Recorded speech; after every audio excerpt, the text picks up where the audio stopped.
Hello everybody, it's Phoenix Cindy, and well, thank you guys so much for 100 subscribers. I didn't actually expect to get 100, especially since my game is still nowhere close to done. But hey, thank you guys, and thank you Hakita for making a game that I could sort of steal the clout from. But that's just something minor. You guys are all here for me, right? So, essentially, I decided to do a little challenge for myself where I would try to make a game in 100 minutes for my little, I don't know, celebration or whatever. It's a small number, but hey, I'll celebrate my small number. So, enjoy, be warned, it isn't really something spectacular or anything. 100 minutes is a really short time to make a game, but it was a fun challenge. Now enjoy my suffering. I'm saying hundreds for okay. Look, all I'm saying is that I'm grateful for 100. Okay, I'm grateful. This is special to me. I know it's crap compared to others, but it's special. So to celebrate, I have a little idea in mind. Essentially, my idea is to create a game in 100 minutes ish. I don't know if it's going to go well. It will be like a really big cramp. It'll suck a lot, but hey, it'll be something. So here is a little timer thing. Pretty much, I have 100 minutes, an hour, and a little more than an hour and a half. We'll see how well it does. My goal is to create sort of not a complete product. It'll suck. It'll suck a lot, but it'll be fun. We'll have fun together. It'll be very fun. So let me get the random word generator. I will generate 2 words. I will generate 2 words. And right when I click this button, the timer will start. My rule to myself is that I can continue pressing the button if I don't like it. Like, it's I'm definitely not making a game about that. So yeah, for example. So for example, I can keep pressing the button until I get something I like, oh, okay, maybe mine. Actually, yeah, that sort of sucks. Sharp tape. Okay, that's a decent. Pretty much, I can keep clicking the button until I get a 2 combination. But when I click the button, the timer will start, and the timer will not stop. Pretty much the first click, I have to either go with or waste time trying to cycle through 1,000 words. So, parking ticket. that's a good one. With the rules set for myself, the challenge begun. My first words were not the greatest. No ideas really came to my mind at that moment. And then I continued on cycling through words, eating through my time, until I got 2 words that seemed pretty nice, which were warning and storage. And I thought, you know what? I can work with this. I immediately started brainstorming and trying to figure out what I wanted to do. What I decided to do was a sort of simple game where you were a box in some sort of warehouse or storage place, fighting against other boxes or spheres or enemies or something like that. And because I had a time limit, I decided to try to make dual-purpose mechanics, as I call them. Essentially mechanics that have 2 purposes or more. So here, I decided to make the dash a movement mechanic along with your only way to attack. And then obviously you had your run and your jump and whatever. So with time ticking away, I started with some programming and decided to see what I could do. I decided to go really, really simple, not worry about visuals or art or music or anything. I just wanted to get the mechanics down, which was good, since with those 100 minutes, you can't really do much. So if I could get the base mechanics down, it could at least be something playable. Qualify technically as a game, even though it would suck badly. I did have a few difficulties with the camera, however, which did eat away quite a bit at my time. I wanted to make it so it would be a free camera where you'd be able to spin around left and right, or to look up and down, because I wanted the enemies to be coming around from pretty much everywhere. And I am sort of embarrassed that this camera thing took me so freaking long to figure out. Probably because I haven't really made a 3D game. I'm not going to say I don't make 3D games, because I do have some plans in the future to make future 3D games. But Lizargon is all 2D, well, 2.5D technically. I didn't have experience with 3D, and I think that was my first mistake, that I wanted to delve into sort of an area that I wasn't really used to. I did get the camera working eventually, but it did waste tons of my precious time. Decided to go with a simple state machine for my movement because that's pretty much, in my opinion, the easiest thing you can do when you have complex movement that includes running, jumping, and multiple different things. So I added in the run, the jump, and the dash, and also the ability to be able to jump after the dash, which I think was a pretty decent choice because it made it so that aerial combat, or whatever, if you could even call this combat, but it was fun, essentially. It was getting to a point where it was honestly pretty fun to play. I had a few bugs I had to fix along the way, but it was at least decent. It was sort of turning out like a game should. There was only one problem.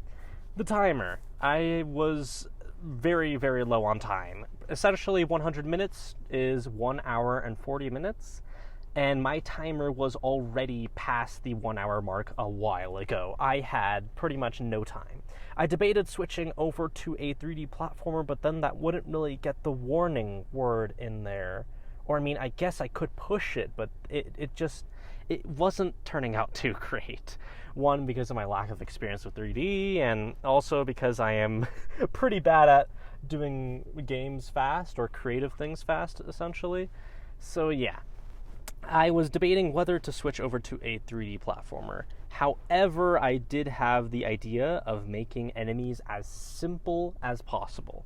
My original idea for Warning Sword was to have enemies that could like run and jump and dash like you, but that would take even more time that I honestly didn't even have.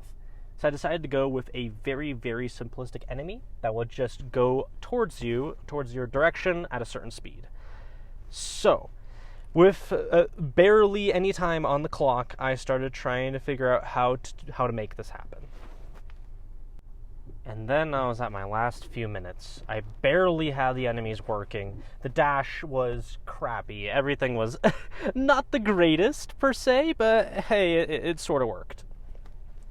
But I made one fatal mistake. I decided to try to make it so that the dash would be able to go up or down, depending on what way you were looking, and that's where I blew it. In the last minute, I tried to make a tweak that I didn't know how it would turn out, and it just didn't turn out well. I went overtime by a few seconds, and the game wasn't even exported. I exported the game, the dash didn't work, and oh boy, what was I going to do now? The game wasn't even playable. I had gone over the 140 by a few seconds, and the game wasn't even playable. I can't even call this a game, honestly. I don't know if it was my perfection. I don't think I have perfectionism. Or maybe I do. I don't know. But anyway, the game just wasn't at a state that was playable. It wasn't even playable. If it was playable but not fun, okay, yeah, sure, it would suck. But it wasn't even playable. The dash didn't even work. You couldn't even kill enemies. Heck, there wasn't even a score system. And it was like, what is the point of this? So I bit the bullet and decided, you know what? I am going to at least make this game playable and somewhat fun and just go overtime. I ended up going overtime by quite a bit. But hey, after the overtime that lasted I think 45 minutes or more, it was actually fun and playable. It was a decent game. The gameplay loop was fun. It had a score system. You could actually dash. I tweaked the variables and it turned out well. There was only one problem. It wasn't in the 100 minutes. It was instead in 150. And the challenge is 100 minutes. So I was in a little predicament. Should I just leave it as is and just put the game on itch.io like this and call it good until I reach 200, which I have no idea when that would happen? Or should I try again? So I went over to the vote. The votes came in, which were very few, but I sort of expected only a few. And the votes were essentially siding more towards trying again, but some of the comments were like, hey, you decide. So...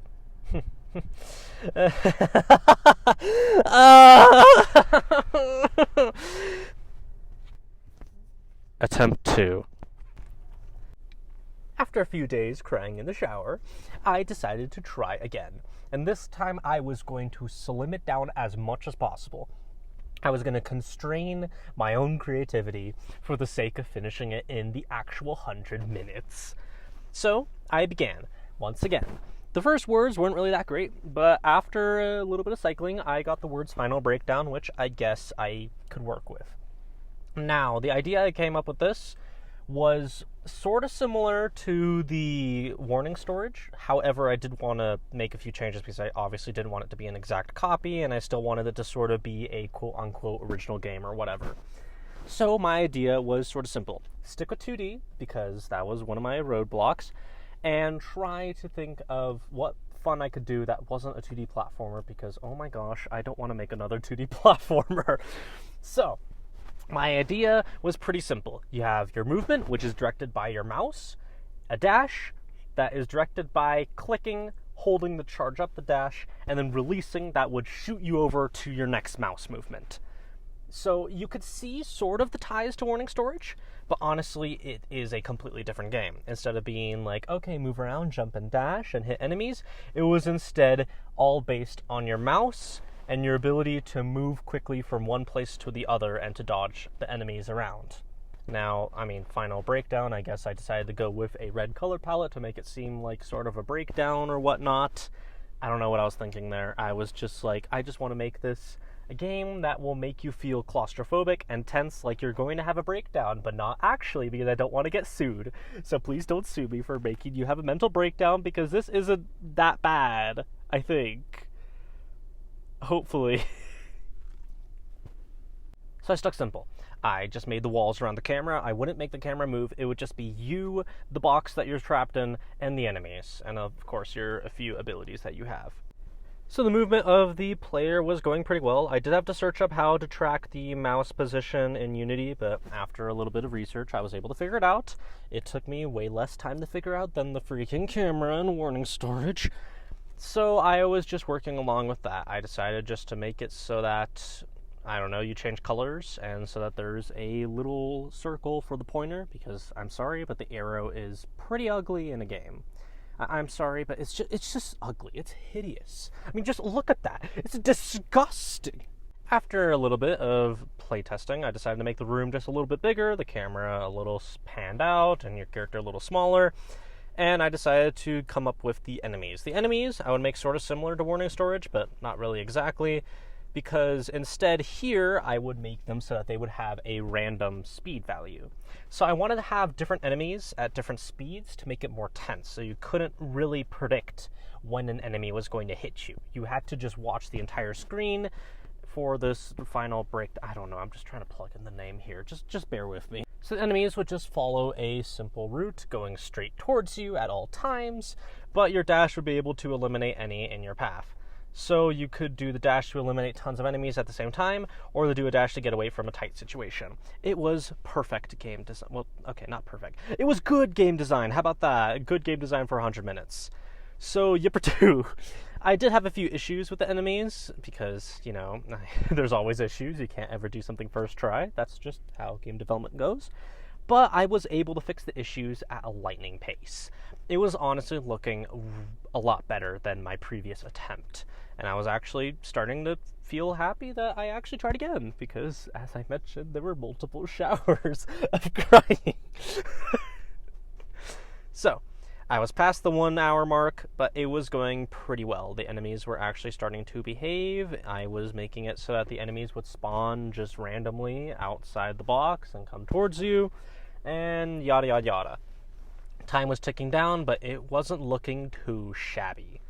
I decided to actually implement the score system to make it so there's an actual purpose to your chaos, and the score system was pretty easy to implement. It was just, hey, you can get score by killing enemies. Whoa. Incredible. Whoever thought of that idea? And of course, there's a high score system, which you can reset whenever you want to, but why would you do that? Come on. Why would you reset your high score? It's beautiful. And I was pretty close. The time was tight. I only had less than 5 minutes, and I finally hit that export button. And now's the time to see if I had actually succeeded. And lo and behold, it worked. It was actually a playable game in less than 100 minutes. Holy crap. That was insanely stressful. I still remember the stress. And that's only 100 minutes. How will it be when I get 200 and 300 and 405? But anyway, it was honestly pretty fun gameplay loop. You had the score system to motivate you, you had the high score, and honestly, I will admit I was grinding a little bit for a high score to make sure nobody would beat me. However, I did make one change after I exported. I changed it so that instead of being full screen, it would be windowed. But you can time me. Even if I hadn't stopped the timer before that little tweak, I would have still completed it in under 100 minutes. It took me like 10 seconds to change it from full screen to windowed. So if any of you in the comments are arguing that I didn't succeed the challenge, you can time me. It took me about like 10-20 seconds to make that tiny change. It would have been under 100. So don't fight me. So, what did I learn from this challenge? 1, don't be overconfident and stupid. Which is one of my main problems, I guess. I don't know, it's just me and art have an interesting relationship where I always want to try to make my best product. I always want to try to push myself forward. But honestly, sometimes pushing myself forward means holding myself back, which is weird to say. Does this mean I'll actually like game jams? Heck no. Does this mean that I will probably make Lizargon faster than before? Probably not. But what does this mean? It means that I can actually make something in 100 minutes. I don't know what to say. It was a fun, stressful challenge, and I learned how to not always be pushing myself to perfection. I don't know. I'm trying to be sappy here, and it's just turning out cringy. I don't know what to say at this end part. Like, enjoy. I will be uploading these games to itch sooner or later. I will make a small little video once they're on itch. I don't know. What do I say? Just enjoy. Have you enjoyed my suffering? Have you enjoyed my 100 minutes of pain twice? Have you enjoyed this? Are you proud of yourselves? Are you here only for Ochkill? And will you put me down less than 100 subscribers now after I have been through pain and heck back and forth? Have a great day. Goodbye.